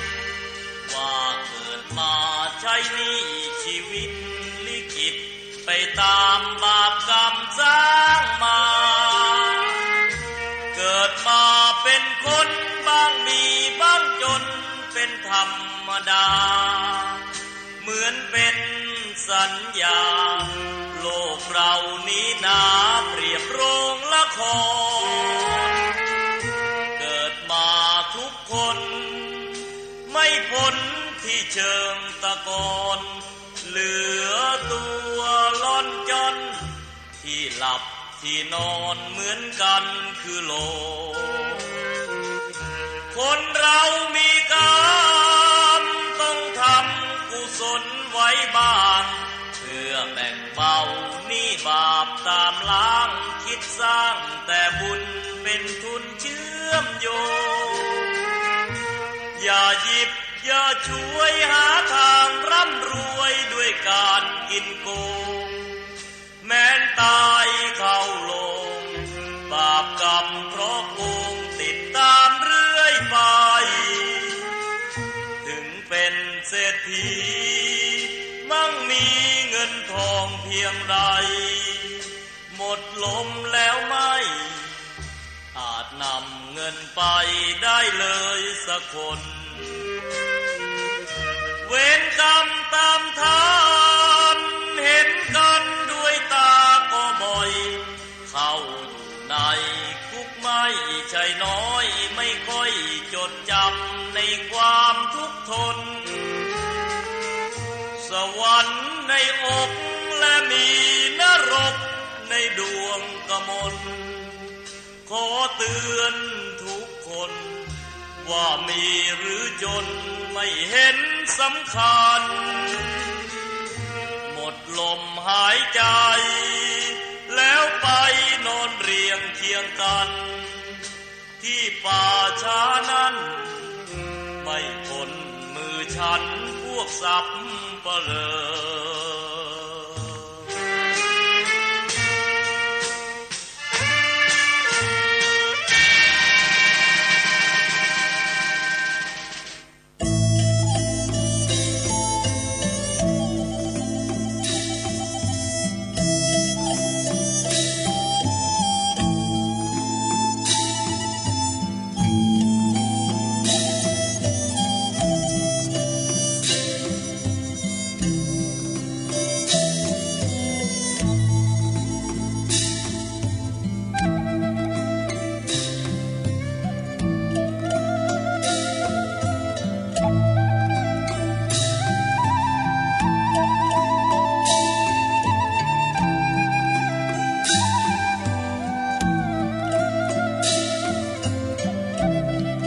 เอาแล้วศรัทธาสาธุชนญาติโยมทั้งหลายเนาะตุลุงก็พักเบรกพักครึ่งนั่งมึนลำไปก็เจ็บหลังเจ็บแอวลุกยกย้ายไข้ตีเตียวไปเตียวมายืดเส้นยืดสายแล้วก็มานั่งอู่กันต่อในชั่วโมงที่2เนอะขณะนี้ท่านทั้งหลายก็กำลังฟังรายการสัพเพเหระปกิณกะขอนลุงใกล้แจ้งรายการเสียงธรรมแสงทองดำเนินรายการโดยตุลุงยองมานางอู่นางจ้าศรัทธาญาติโยมทั้งหลายเนาะเวลานี้ก็เป็นเวลาอยู่ตี4กับอีก7 นาทีเนี่ย4 โมงกับ7 นาทีโวยเนาะเวลานี่ศรัทธาญาติโยมบางท่านบางคนก็ลุกตื่นจืนขึ้นมาก็ลุกเตอนะนอนอยู่ในที่นอนหันก่อนแต่บางคนนี่เปิ้นตื่นมาแล้วก็ลุกมาเยะการบัดลบตับแทบลุกมานึ่งข้าวทำหุงหาอาหารทำสำหรับกับข้าวลุกเราจะไปโฮงห่ำโฮงเฮนดังสามีกาเปิ้นจะไปเยะการทำงานบางพองก็รถเดินเนาะนั่งรถเดินจ้าก็บ่ได้อะ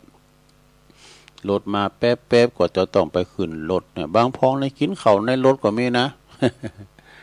ได้ข้าวปั่นกุยหน่อยก็กินไปเนาะ ไปทำการทำงานอันเนี้ยวิถีชีวิตเฮาเนาะทำการทำงานเพื่อว่าไหนนำปัจจัยมาจุนเจือครอบครัวเฮานะแจ้งวอ8กันเด้อศรัทธาญาติโยมในวันพุกนี่เป็นวันเสาร์ตุลุงก็จะต้อง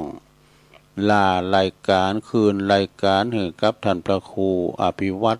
ธนวิกรมเนื่องจากตุลุงก็จะได้ไป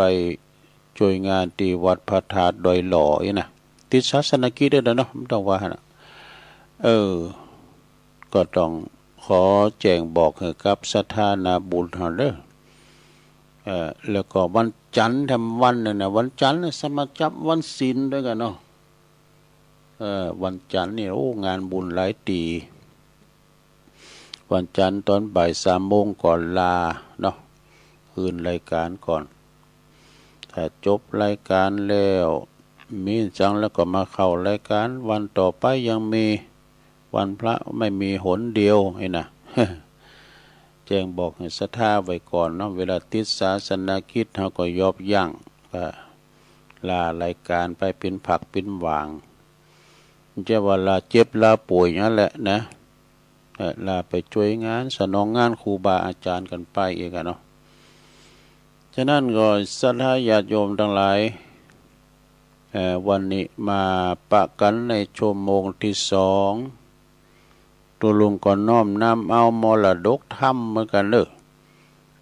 เตธรรมเป็นธรรมมงคลเด้อธรรมมรดกธรรมปืนเมืองนี่นะเป็นธรรมปาลมีปัญจันนี่ปาลมีปัญจันนี่เป็นธรรมมงคลเปิ้นเอาไว้เตดสังฆะปะปึกจังกันได้เป็นธรรมมงคลนะเป็นจะได้ศรัทธาญาติโยมเฮาก็ฟังกันไปมรดกธรรมมันก็พองก็ฟังเบาบ่ฮู้เลิงตุนี่นะบางพองก็สอบไปตามธรรมะบรรยายมันฮู้เลิงดีนี่นะบางพองก็คุณธรรมเก่าเปิ้นบรรยายธรรมอยู่หั่นแหละเนี่ยตุก็ตัวนี่ยำติดธรรมนำเดี๋ยวก็เปิ้นบรรยายธรรมอยู่แล้วเนี่ยก็ตั้งนะโมมิสาทาโวนี่ อันนี้มันเฒ่าเก่าลูกเฒ่าเดิมเนาะก็ใช้เวลาสัก10 นาทีนั่นเด้อมันจะยาวมันก็ทำปรมีปัญจันสมัยเมื่อก่อนนี่ครูบาบุญยังนะบุญยังกะโลวัดห้วยน้ำอุ่นเนี่ยเปิ้นมีอินทรีย์ชีวิตก่อนเพิ่นจะมาเตะตั้งเฮานี่ลูกเตะออกอากาศก็มีนะทำปรมีปัญจันเปิ้นเตะแบบทำนองลองนานนะฟังเป็นระบำโมนเหมือนกันเด้อเป็นโมนเหมือนกันนะแต่ทั้งตุลุงนี่ก็เตะไปธรรมดาเฮานี่แหละนะบ่มีคืนบ่มีลุงเนี่ยเตะธรรมดาลูกทุ่งนี่นะแต่ว่าเมืองก็เซิงนะฟังก่อนพอจานไปไหนจานเลยผู้การพระนานอ้ายมือใหญ่ขอมาอาราธนาธรรมกันเนาะนิพพานังเยนะกะลังลัมมังเยนะกะไสยังปันติโตตังโนมากังอุติสิตุงธรรมมุตตมังปัจจังอาลาธานังกะโลมะ ฟังไปรับไปในหลวงเนอปารมีปัญจันนะนะโมตัสสะภะคะวะโตอะระหะโตสัมมาสัมพุทธัสสะเอวะเมสุตังเอกังสัมมายังภังคะวะลาจักะเหวิหัลลติกิจจกุเต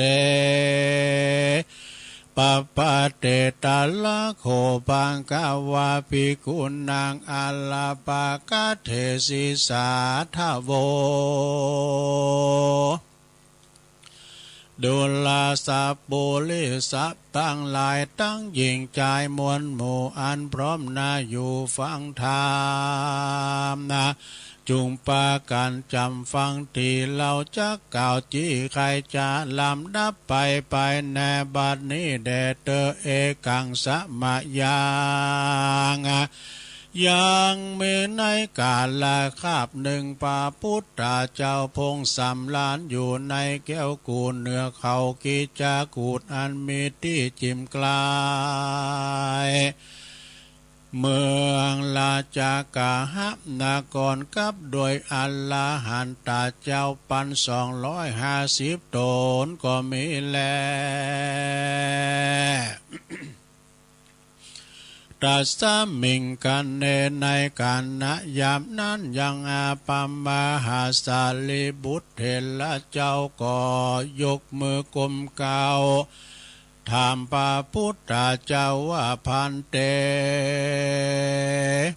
ภะคะวะคะแด่พระพุทธเจ้าอันว่าปาละมีปัญจันยังมีคุณอันพระเสริฐล้ำเลิศแก่สัตว์โลกสงสารดังลือจาขออาราธนาพระพุทธเจ้าได้เทศนาภายโพธิให้เป็นประโยชน์แก่สัตว์โลกทั้งหลายไปนาบัดนี้แด่เตออาตะโคภาคาวาอันว่าพระพุทธเจ้ากันว่ามหาสาลีบุตรเห็นเจ้ามากรมเก่าอาลาตานาขอเทศนายังทำดวงผาเสดพระก็มีกำบังเกิดเมตตาจึงตั้งเก้าเทศนาวาสนามาตุลาตันนาตายังตานะปาลามิโยโสภะกวาอิติปิตานะอุปปาลามิโยโสภะกวาอิติปิตานะปาลามาตาปาลามิโยภะคะวะอิติปิดังนี้อันว่ากาถาเทวทูตทั้งสามนี้กันว่าผู้กาละผู้ใดได้จำเลินไปใจใจก็จักได้เขาราไกยพระนิพพานเที่ยงแต่ดีลีและนาอธิบายว่าผู้กาละผู้ใดมีสินมันกุงดีแล้วมันมันเมตตาภาวนาไปอย่าได้ขาดก็จักได้นำเอาตนไปสู่ไตรสรณะสามประการได้เป็นอนิจจังทุกขังอนัตตาลำเปิงโดยยังจัลลาพยาธิมลานะว่าพยามักจุลาดหากขับไล่ไปใจตัวแห่งเราเนี่ยได้ปันแก่ปันเท่าจันลาหูตาก็มามืดมัวผมย่างหัวก็มางอกเอ็นนั้นก็มาหันไปควายตาและ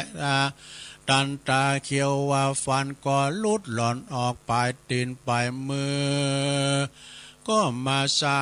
ยสั่นอกและใจก็บอกก็มาปานคือเฟื่อนวาย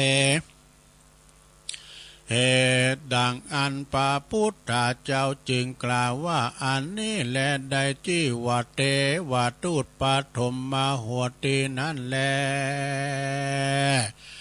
พยาธิอนาติโตนั้นก็มีอันพยาธิอันมาเบียดเบียนบ่ขาดจักกินจักนอนก็มาลำบากมาเป็นทุกข์ยากหนักหนาอันนี้ก็ได้ชื่อว่าเทวทูตทั้งทวนสองนั้นแล มาลานาอนาติโตทัดแต่นั้นไปปัญญาที่ตัวแรงกาอันมันมามันบ่ไว้นาผู้ใดมันก็เต้าอากาศดำหืดตายไปสันเดียวอันนี้ก็เป็นเทวทูตทวนสามแล้วเหตุดังอันปุกกาละยิ่งใจต่างหลายควรล่ำเปิงดูยังเทวทูตทั้งสามนี้ไว้เป็นกรรมฐาน ว่าอายังอัตตาภาโวอานิจจังทุกขังอนัตตาอันว่าตนตัวเรานี้ก็บ่มันบ่เที่ยง โอ้ความเงียงไปมาทุกขาก็มาเป็นทุกบ่ขาดอนัตตาก็บ่ใจตัวแห่งเราหากเป็นว่างเปล่าว่าแล้วว่าควรลำเปิงอันนาจำเลินภาวนาพรหมวิหารลาตั้งสี่หือได้มีใจคลี่ในต่างธรรมนะเฮือได้กาตำสมาธิภาวนาไปใจก็จักได้รู้แจ้งหันจริงแจ้งจอดก็นาว่ามรณะจากเมืองคนปัญญายมก็อ่านตนองค์อาจก็จักมาโอกาสจะถามว่าดูลาต้านยามเมื่ออยู่เมืองคนโลกลายังรู้จักเตว่าตูดตั้งสามก็ว่าอันจา กันว่าปุกกาละผู้นั้นได้ขานตอบว่าตัวแห่งข้าก็หากหูจักแล้วยังเตว่าตูดตั้งสามอันนาแล้วแลยามนั้นพายายมปีบานก็บอกเฮือจานนาลกป้วนหมุนนำเอาปุกกาละผู้นั้นไปสู่จันฟ้าก็จักได้สาเวยสัมปติทิพในเมืองสวรรค์หันแลมนุษย์สาอันว่าคนต่างหลายผู้บ่หูจักเตวาตูตังสามกันว่าพญายมมาลาดมาถามดังอันพญายมมาลาดก็เฮจานาลกเอาเชือกเล็กมามัดคาดเอาไปตกยังห้องนั้นลกอาบายปุ้นแลพิกาเวดุลาภิกขุตั้งหลายในยะหนึ่งธรรมเทศนาปาพุทธเจ้าดวงงานพาเสดนี้ได้ชื่อว่าปาละมีปัญจานะอันมีมาในกัมปีปัญญาปาละเมทวนสามหิด้วยเมแต่แลธรรมดวงพาเสดนี้หากเป็นประโยชน์จนะแก่สัตว์โลกสงสารมากนักมีตนว่าปุกกาละยิ่งใจผู้ใดได้ยินได้ฟังได้สว่างว่าสวัสดิยายก็ดีมได้ตาลงจำจือไว้เป็นกรรมฐานก็ดีก็จักเมพาลาอานิสงส์กว้างขวางมากนักอันจักหือนำหือมาได้ถึงสุขในชาตินี้และก็ชาตินาเตียนย่อมลำงับดับหายเสียยังพยาตั้งโมนะมีต้นว่าพระราชภัยโจรภัยอมนุษยภัยอาคีภัยวาตาภัยวายโยภัยวาอุทักกะภัยข้อต่างข้อเกณฑ์เวนอุบัติกังวลอนตาลายต่างหลายพยาธิเมื่อยไข้พยาธิเมื่อยไข้ต่างหลายอันเกิดกับแล้วกลับมาตนตัวก็ดีก็อันยังบ่เกิดเตื้อก็ดีดังอันก็จักลำงับดับหายไปก็บ่อาจกำกายได้แม้นว่าสัตว์ตัวอันมีพิษแม้และก็เครื่องขับหยาบจากาขานองก็บ่อาจป้องกาดตำได้กาดตำลายได้แลจาลวงสุดพยะต่างลายอันหูบ่หูตาบ่หันอันป้อยเกิดกับตนก็จักงานล่ำงับกับหายไปกับไฟไหลไปกับน้ำพร่ำว่าจักกลับกลายเป็นดีได้จำเลินไปยิ่งกว่าเก่าได้ร้อยเต้าปันปุนก็ด้วยเตจะแห่งธรรมป่าละมีปัญจันบ่อยาจะและนา ก็ด้วยปาละเมธรรมปัญจันอันดวงผาเสดอันนี้บ่อยาจะและนาตาสามาเหตุดังอัน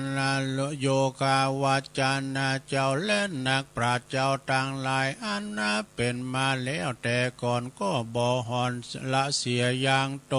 นก็เตียนย่อมถือเอาเป็นกรรมาฐานไหว้จุตนจุพระองค์บ่อยาจะแลนนะปะปะจิตเตนะอันว่านักบวชเจ้าต่างหลายตนใดก็ดีปาจะเวคิดว่ากันว่าใดกาตำปั้มเปงแล้วก็ควรกล่าวเป็นคาถาว่าอาโหวัตตะปังจีวันลังปฏิกุลังอาโหวัตตะโปปาปินติปะโตปฏิกุลโลอาโหวัตตะปังเสนาสานังปฏิกุลังอาโหวัตตะโปกิลันนาปัจจยะเพสัจจปฏิขาปาลิขาโลปฏิกุลโลดังเนเหตุด้วยเหตุว่าอัลลาหันตาเจ้าต่างหลายเล็งหันยังกุลบุตรเจ้าต่างหลายได้ปฏิบัติกรรมฐานแล้วก็ฮือภาวนาเอาคุณพระพุทธเจ้าตนพระเสด็จด้วยบทว่าอิติปิโสสวากขาโตสุปฏิปันโนตั้งแต่ตนถึงปลายนั่นเตอแล้วก็ล่ำเปิงในใจถึงปาละมีปัญจันโดยบทว่าตานาปาละมิโยโสภะกาวาลอดสุดปลายเป็นดังอันได้กล่าวมาเบื้องต้นนั่นเตอปุกกาละยิงใจฝูงได้ปฏิบัติดังกล่าวแล้วก็จักบังเกิดภาละอานิสงส์มากหนักจักใดพาแปะยังข้าศึกและศัตรูภัยมานะ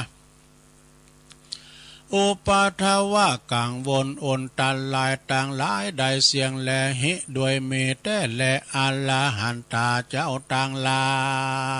ยได้แต่งแปลงยังทำปาละมีปัญจันไว้กำจูศาสนาทลาบต่อเต้าหาปันพระวสา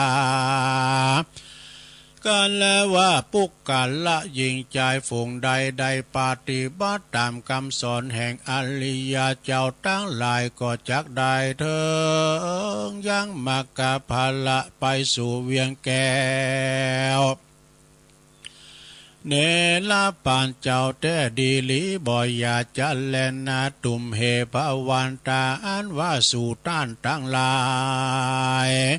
ได้เกิดมาพบปะใส่ปาพุทธศาสนาแห่งพระตถาคตควรปาการ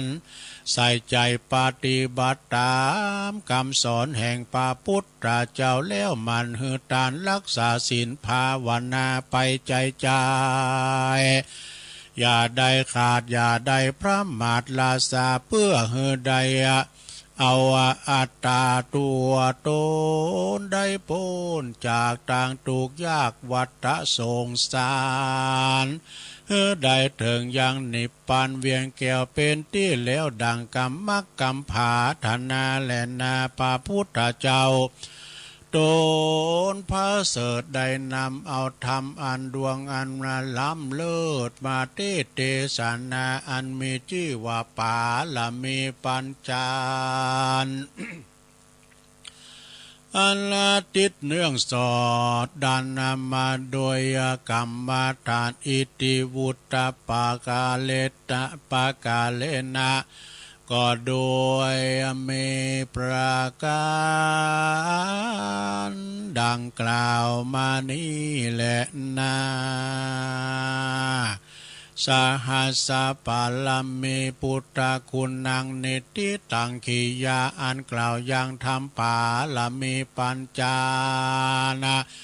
ก็บางโกมสมเรสเด็จแล้วเต่านี้ก่อนแลสาธุสาธุสาธุจบลงไปศรัทธาญาติโยมทั้งหลายทำพระละมีปัญจันเด้อพินธรรมมงคลเด้อศรัทธาใครๆก็ว่าสืบชะตาหอเฮิรนเดินดาวหอไปในตัวเนาะอยู่ดีมีสุขกันเนาะศรัทธาอันนี้เป็นมรดกธรรมพระละมีปัญจันได้น้อมนำมาเสนอให้ศรัทธาญาติโยมทั้งหลายเนาะเอาปอนธรรมไม่เกินบ่เอาปอนธรรมตึงหลงตึงหลายเกินเน้อศรัทธาญาติโยมทั้งหลายสัพปีติโยวิวัจจันตุสัพพะโลโกวินาศตุมาเตภวัตวันตลายโยสุขีติคายุโกภวะอภิวาตานาสีลิสานิจังวุตตาปัจจายโนจัตตาโลธรรมาวัตันติอายุวันโนสุขังปะลังเอาแล้วธรรมก็ฟังไปแล้วนิทานก็ฟังไปแล้วสาธุญาติโยมเนาะฟังนำฟังธรรมกันไปธรรมะเพื่อชีวิตธรรมะเพื่อศึกษาได้ฟังเทศน์ฟังธรรมเป็นมังกรละทำการทำงานวันนี้ก็ขอให้ประสบความสำเร็จเขียวขาดปลอดภัยเหมือนกันจูผู้จูคนเนาะสาธุญาติโยมนี่ก็เป็นฤดูฝนแล้วก็ฝนตกฟ้าย่อยตากฟ้าตากฝนก็เป็นวัดเป็นอ่านกันไปสำหรับพี่น้องศรัทธาที่เพิ่นทำงานกลางแดดกลางฝนแล้วก็ยิงบัดเดียวเนี่ยเปิ้นเตดสันถีเปิ้นว่าบางทีก็จับมันห่อนจับมันแดดหรือว่าจับมันฝนพองไอ้น่ะเปิ้นก็จะได้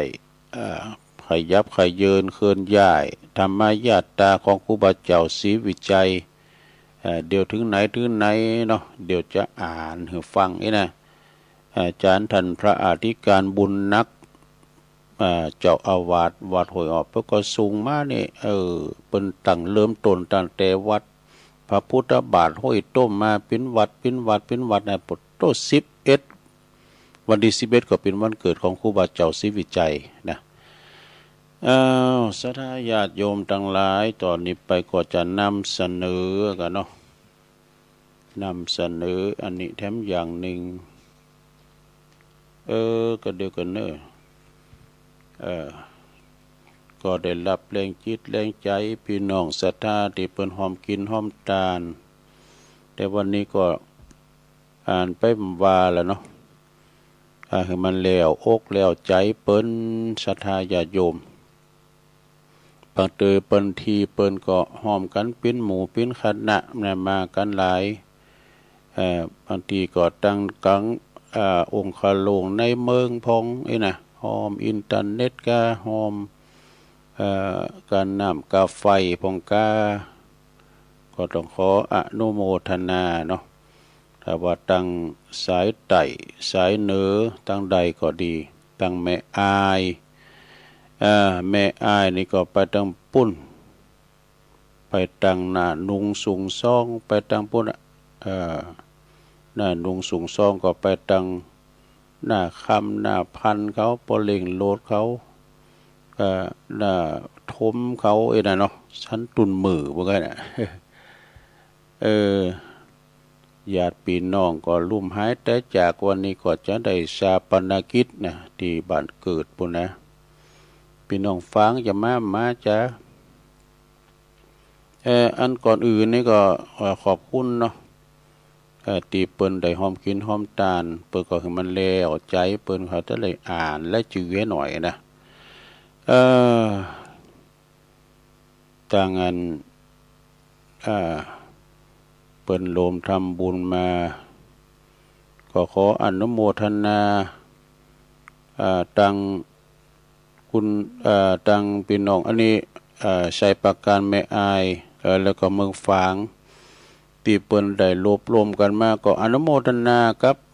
ปมอินทร แม่จงดีเชื้อกันทาเนี่ยเปิ้นปิ้นตุ่นปิ้นประธานนะตีรวบรวมกันโอนมาก็500 บาทแล้วก็แม่โบพัดคุณหลัน100 บาทแม่ทองพันอ่อน50 บาทนะแล้วก็แม่ประพันธ์สมมั่งแล้วก็มีแม่นิพามุนเทียนแล้วก็มีแม่อนงเพียรศิลป์แล้วก็มีแม่นินทิรายอดคำแม่สุกันธารัตนาแล้วก็มีแม่กำนันบุญเรืองโป่งน้ำห้อนฝางเนี่ยแล้วก็มียังศรัทธาติเปินมาโฮมแม่เสาวันลักษณ์อภิวงศ์แถมต้วยแล้วก็มีมาแถมมีแถม2 ลายอันนี้เป็นอันกัลยาณมิตร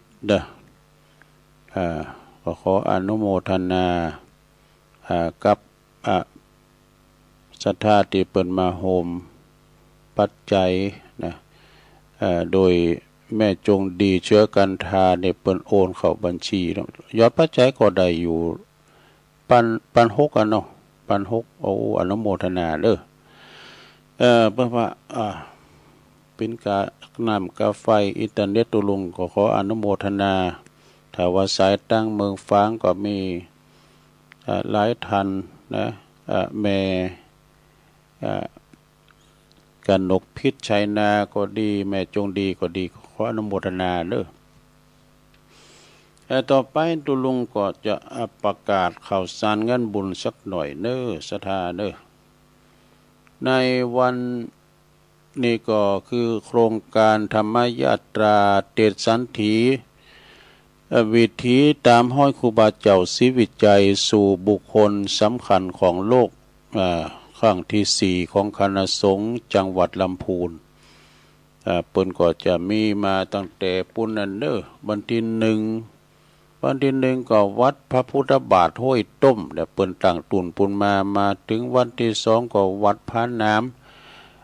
มาถึงวันที่4ก็วัดแม่ตื่นนี่ก็มาเลยวันที่4ก็มาวัดบันปางวันปันปางที่เป็นวันเกิดครูบาวันที่5ก็บ้านหงโลงเด้อวัดบ้านหงโลงและวัดห้วยละก่อนเนาะวันที่5วัดห้วยละวันที่6ก็วัดบ้านหงโลงวันที่7ก็วัดบ้านเวงน้องหลองที่กาดติดนะแล้วก็วันที่8นี่เปิ้นจะขยับขยืนมาเนาะเปิ้นจะมาพักกำเดียวนะเปิ้นจะพักนอนนะทุกมันจะมาพักที่วัดป่า6ฟ้าโดยเนอะแล้วก็มาพักที่วัดดงนิมิตน้ำดิบน้อยในตันเจ้าอธิการพิเชษสิริพัทโทปีแล้วเพิ่นก็มาพักปีนี้ก็มาพักปีนี้ก็ได้รับความอนุเคราะห์เมตตาจากท่านพระครูธีรกิจจาธิคุณรองเจ้าคณะตำบลน้ำดิบพระอุปัชฌาย์เจ้าอาวาสวัดปากล่องนี่เพิ่นมีเมตตาธรรมสำหรับปัจจัยส่วนตัวปิ้นเจ้าภาพภัตตาหารเพล 12,000 บาทข้อมูลโดยท่านรองทรงศักดิ์ปัญญาวชิโลเนาะฟังก็ขออนุโมทนากับท่านพระครูเด้อตึงตำบุญนะไปโลมกันได้เป็นจอดที่ไหนก็ไปโลมกันไปถวายแต่บัตรถวายเพลหรือว่าจะไปเล่งโฮงตาลเนี่ยเปิ้นจะย่างมึนน่ะสัก 2-3 ชั่วโมงไอ้กะแล้วก็หามกันต่อขยับขยืนเกินปฏิกาศอุ้ยอ่อนต่อจากหันก็ตำบุญตาตุมก็ตำบุญนครเจดีย์ก็ปาไปทำไมกะนะวันที่7ก็ที่วัดบ้านเวียงหนองล่องวันที่8เปิ้นก็จะไปพักที่วัดพระพุทธบาทตากผ้าอำเภอป่าซางวันที่9ก็ไปถึงปุณณเนอในเมืองประเนอวัดมณียารามกูละมักอำเภอเมืองละวันที่10ก็ไปยอบย่างที่วัดจามเทวี แล้ววันที่11ก็ไปเป็นวันเกิดของเปิ้นบริ11มิถุนาวันเกิดครูบาเจ้าชาตการ150ปีไปถึงโขงแก้วอารามวัดพระธาตุหริพูนชัยนี่อันนี้เป็นกำหนดการธรรมยตรานะประกาศถึงครูบาอาจารย์ด้วยเนาะต่อไปประกาศข่าวสารงานบุญแถมก็วันนี้เราตามว่าไปแล้วกันเนาะเปิ้นเริ่มงานละที่วัดพระธาตุดอยหล่อโดยเมตตาธรรมอาจารย์พระอธิการจิตอนัลโยตุปีตุปีมาร์คเขานี่เปิ้นก็มีงานคุปีและเปิ้นจัดงานหลายวันตั้งแต่4ถึง8นะเปิ้นมีงานกูคืนคืออะไรเนี่ยเปิ้นชุดโกะนะยิงลูกโทษเปิ้นชุดโคกันในแนวที่หน้าวัดวันนี้วัดนั่นเด้อเปิ้นแข่งเมื่อคืนว่ะ1 ทุ่มบ่พูดถึงเตงบ่เนี่ยคุณหลายนี่ละอ่อนวัยรุ่นระดับวัยรุ่นถึงแบบจันปอคู่พุ่นน่ะมีหลายระดับเนี่ยไปหันวัดห้วยบ้านห้วยปันจ้อยวันนั้นเปิ้นจัดน่ะโตคุณติ๋มสันน้ำเฮ้ย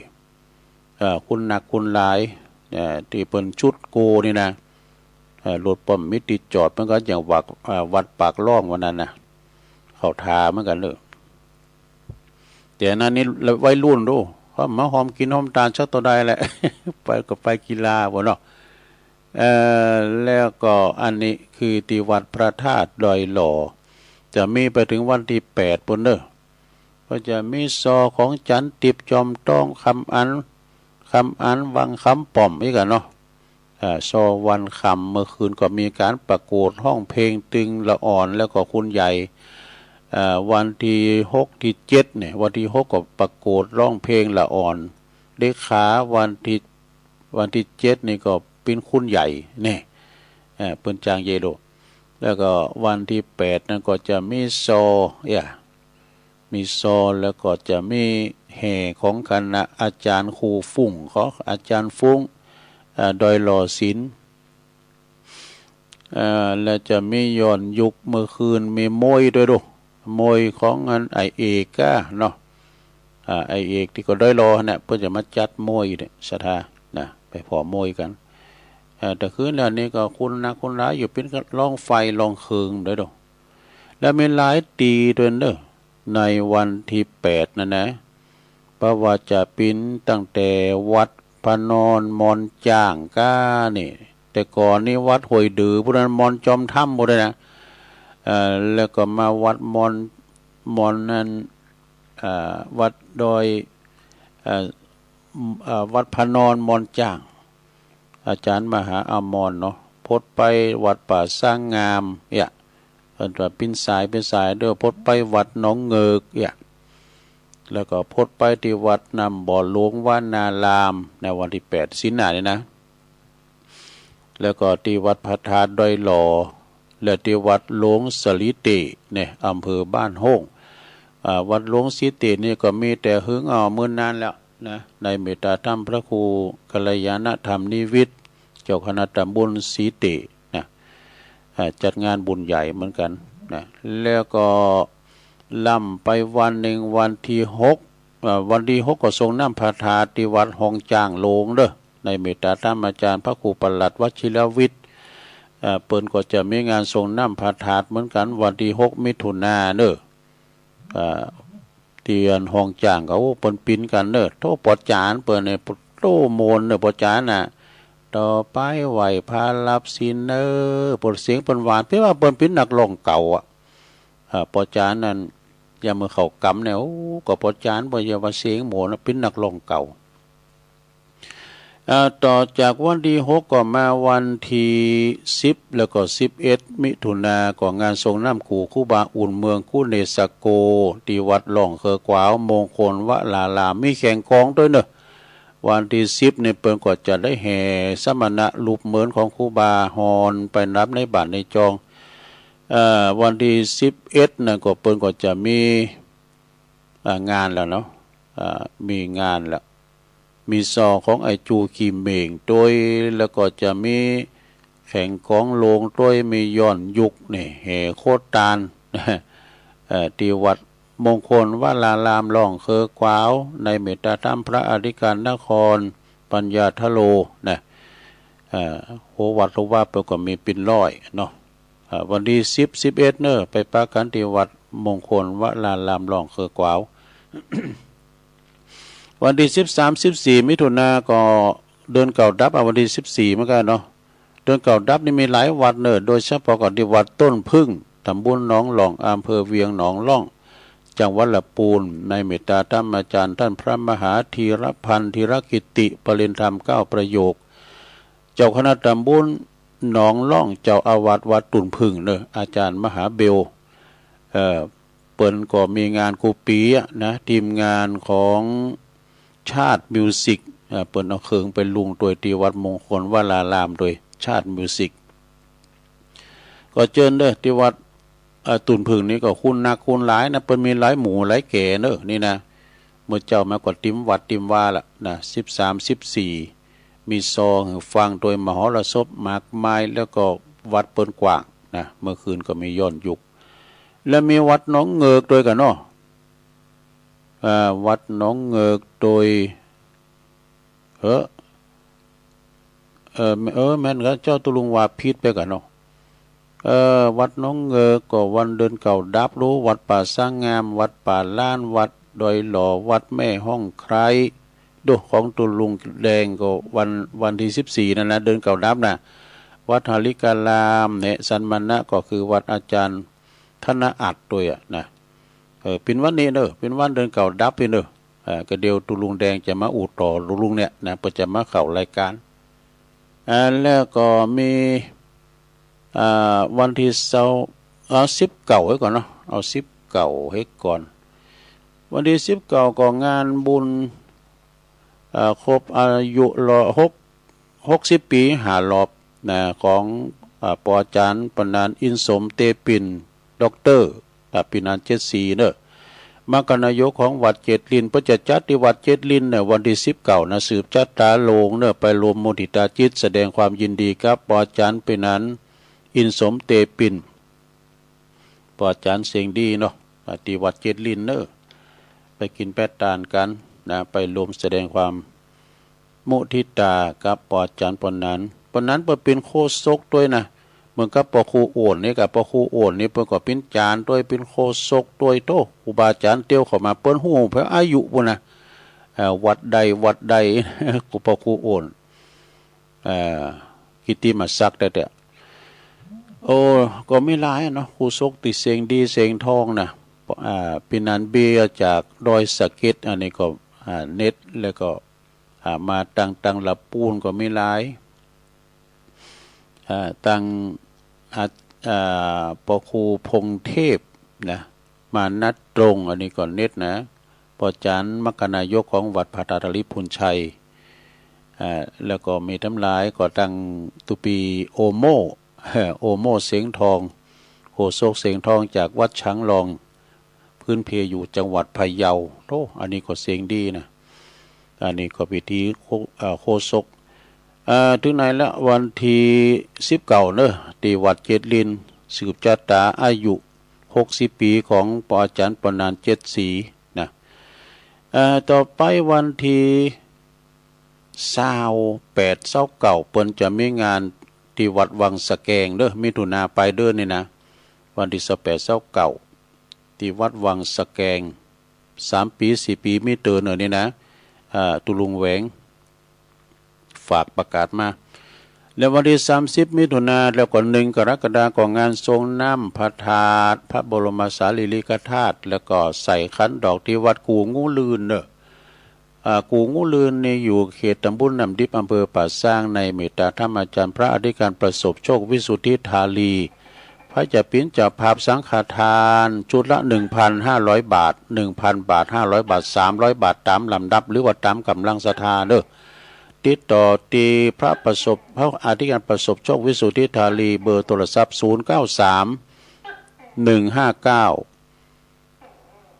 9542นะ093 159 9542นะ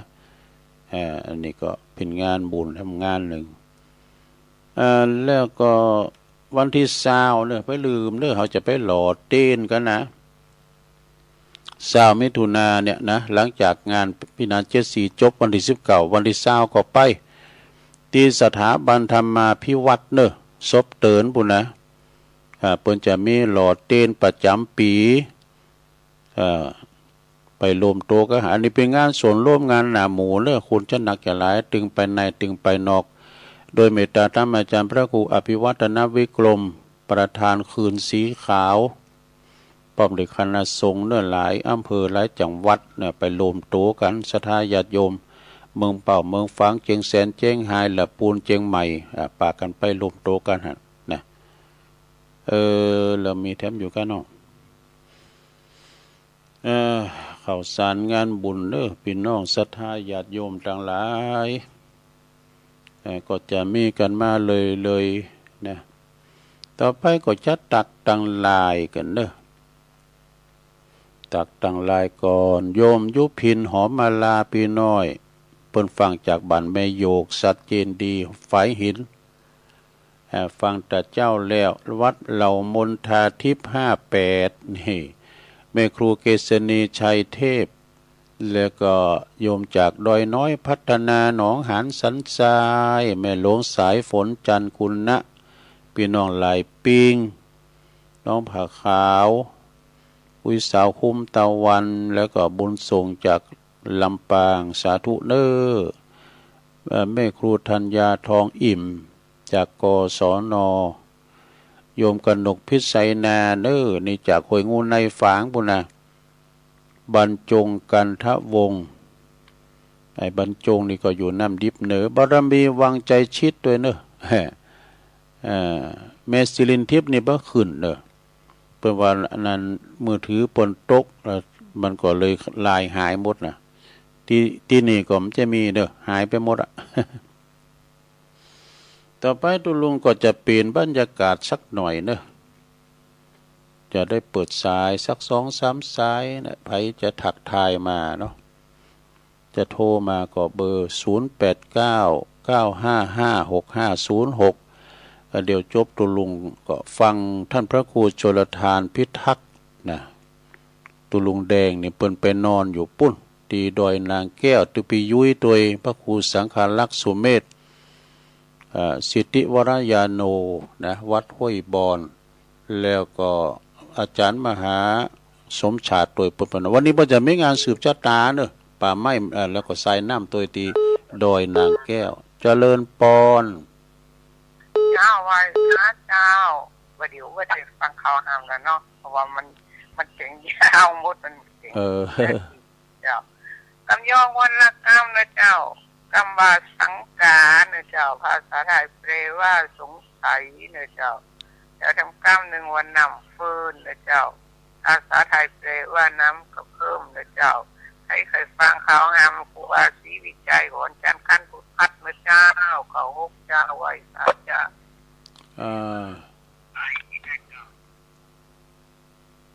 เจริญปอน